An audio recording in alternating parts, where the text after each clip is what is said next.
Never-Ending Chain by Dragon Translator. Chapter 55. An Enjoyable Breakfast. The next morning, before the sun even peeked over the eastern sea, the Nest Dragons tasked with ensuring the speed stingers returned to their island and the ice connecting the two land masses was removed, came home. The Changelings, who went with them, and who were led by the prince, returned as well.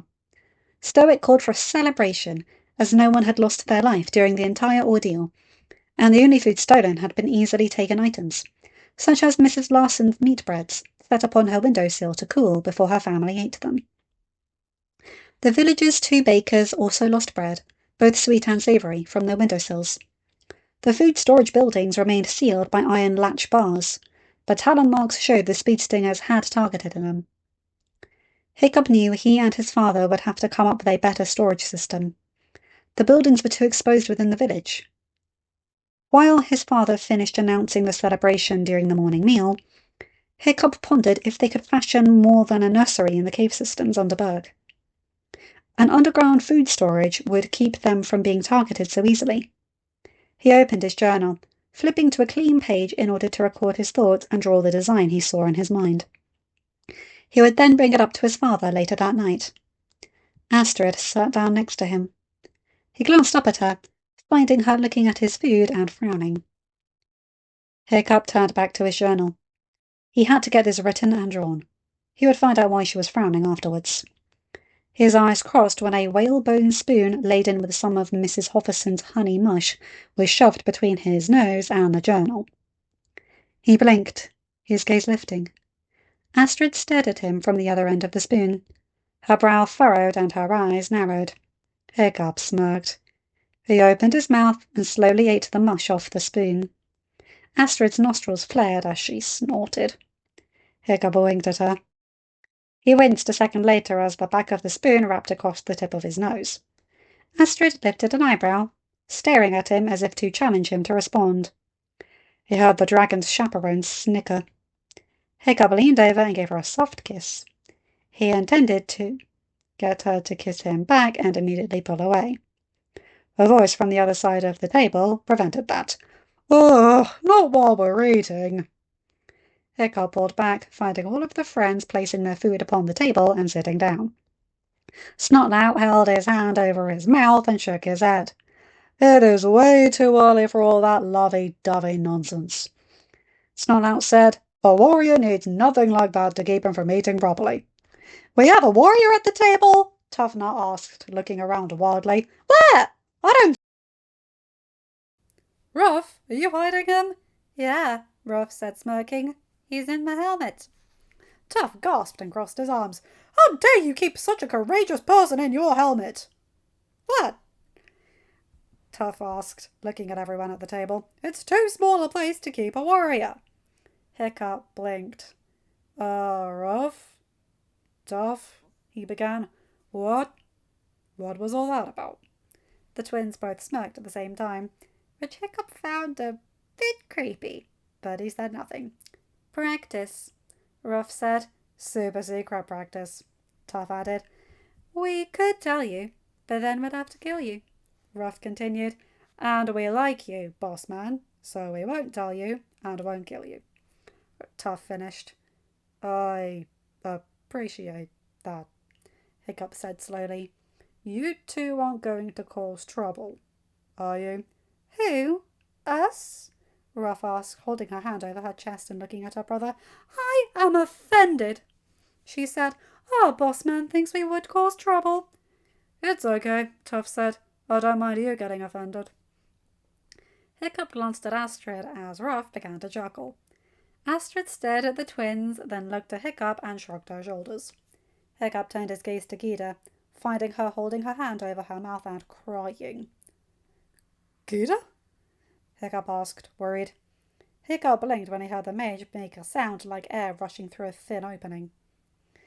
Gita's hand fell away and she cackled. Shadowfire, laying on the floor behind her, fish legs and Snotlout, chortled. That's perfect, you two, Gita said. Ruff and Tough grinned before eating their morning meal of leftover yak stew and flatbread. While most families ate in their own homes, with a few exceptions, Stoic had gone by early enough to gather everyone into the great hall, telling the ones cooking to bring their food with them, and even aiding them, so that he could report the status of the village after the invasion attempt and announce the celebration. This made a variety of food being offered for everyone. Hiccup, having grown to love his future mother-in-law's honey mush, immediately chose it. The twins seemed to be addicted to yak stew, though. Hiccup turned from those two and stared at Gita, an eyebrow lifted. Gita grinned, taking a piece of dried fruit off her plate and eating it before answering. "Your father was smart to keep you and Astrid from the wiles of chiefs coming in the spring," she whispered. "But there were more than just you and her on that field, on the battle at the Red Death's lair." She gestured to Snot-Out, Toughnut, and Fishlegs. "Any contract sided with them would have their wives coming here. Rough, though, would be removed from Burke should that happen to her." Hiccup's eyes widened, then narrowed as he wanted to kick himself for not realizing that. If the chiefs coming sought an alliance of marriage to keep themselves safe from an imagined dragon army, then not just himself and Astrid would be affected. All of his friends would face the same, especially now that he and Astrid were betrothed. "Ease your worries," Gita continued. "Rough and Tough's parents were made aware of the problem, and we worked out a solution. Rough will become my apprentice. The act you just saw was something they thought up, and I found it a hilarious way to ensure no one decided to weasel their way around the law of allowing a Burkian the right to refuse a marriage proposal. No sane chief would want their son, daughter, or fellow tribe member married to someone they thought slightly insane." "What does weasel mean?" Fishlegs asked. Gita blinked, and Shadowfire cackled. "So, mother, you want to explain this one? You made me explain the Smackdown." Gita snorted but stared at Fishlegs. "A weasel is a creature. The phrase comes from its character of being sly and crafty, sometimes too much for its own good." "Oh, are these creatures common in your homeland?" Fishlegs asked, and Hiccup was grateful Fishlegs remembered to phrase it that way. Too many people who did not know of Gita's true origin were in hearing distance. They were widely known," Gita answered. She frowned, looking up at the rafter, then back down. "If you have ever heard of a stoat, it's the same creature." Hiccup snickered. He had heard of the creature before. Johann, on the long flight from his ship to Burke, had told Hiccup many tales.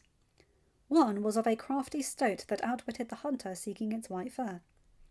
The creature had led the hunter on a merry chase before turning and giving itself up just before the sun fully set.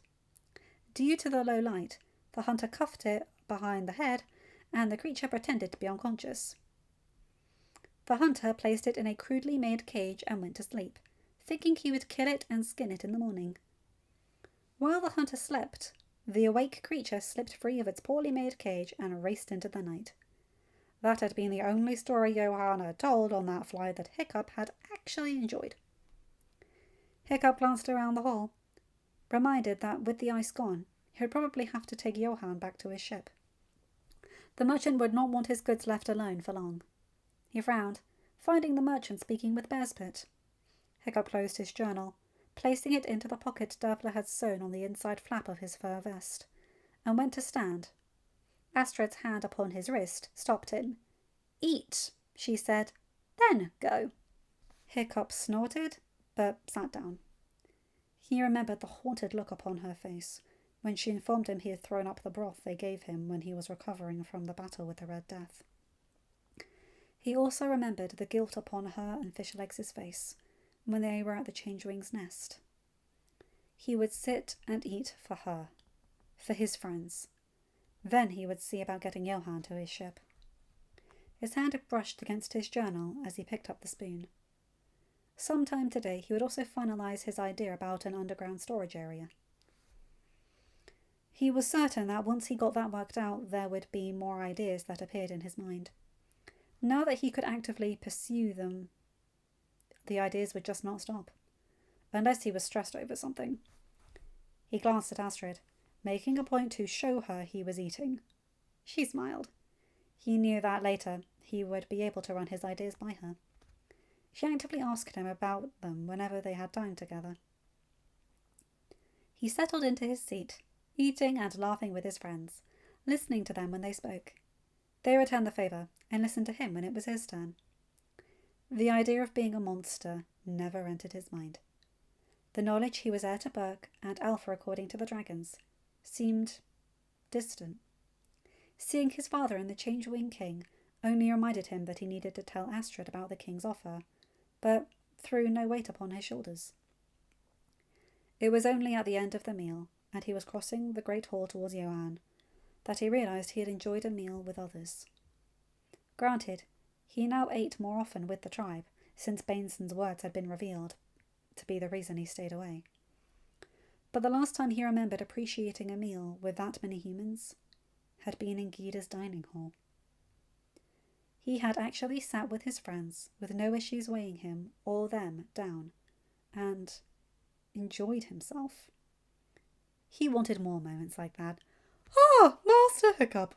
Johann's voice pulled him from his thoughts. I was just about to come over and ask if I could drag you away from your friends. I waited because you seemed to be having a swell time, and I did not wish to intrude. But I must get back to my ship.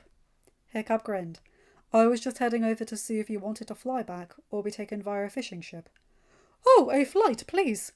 Your dragon made the ride so smooth, even with our friends joining us at the end. And, I dare say, it was a shorter trip than I have ever made across these waters. Hiccup chuckled. Then let's go get Toothless's saddle, and we'll be off. End of chapter. Hi guys, hope you enjoyed this one. I've always loved this one. It's so domestic. Love it, love it, love it. Anyway, you guys know the drill. Like, comment and subscribe and hit that bell to get notified whenever I upload a new video. Have a good day, night, or whatever time zone you're in. Bye my guys, gals and albino pals. I'll see you in another video. Take care.